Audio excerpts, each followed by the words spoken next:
વાવ તાલુકાના બુકણા ગામે બજરંગબલી હનુમાનજી મહારાજનો વાર્ષિક પાટોત્સવ ઉજવાયો। દર વર્ષની જેમ બુકણા નગરની પાવન ધરા પર આ વર્ષે પણ હનુમાનજી મહારાજનો વાર્ષિક પાટોત્સવનું આયોજન કરવામાં આવ્યું હતું। અષાઢ સુદ નોમને સોમવાર તારીખ 15/7/2024ના રોજ બજરંગબલી શ્રી હનુમાનજી મહારાજનો વાર્ષિક પાટોત્સવનો કાર્યક્રમ ઉજવાયો હતો।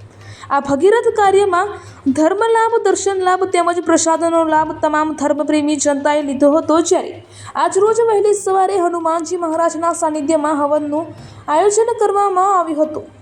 વાર્ષિક પાટોત્સવમાં બહોળી સંખ્યામાં ગામલોકો ઉપસ્થિત રહ્યા હતા તથા ગામલોકો દ્વારા ગાયોને ચારો ઘાસચારાનું નિરણ નાખવામાં આવ્યું હતું। આ વાર્ષિક પાટોત્સવના મહાયજ્ઞના આચાર્ય રઘુરામ ઓઝા બુકણાવાળા શ્રીના મુખેથી મંત્રોચ્ચાર સાથે કરવામાં આવ્યું હતું। આમ બુકણા ગામે હનુમાનજી મહારાજનો વાર્ષિક પાટોત્સવ ધૂમધામથી ગામ લોકોએ ઉજવ્યો હતો। રિપોર્ટર જાક્ષી ગુજરાત ન્યૂઝની સાથે રમેશગીરી ગોસ્વામી, બનાસકાંઠા જિલ્લા બ્યુરો ચીફ।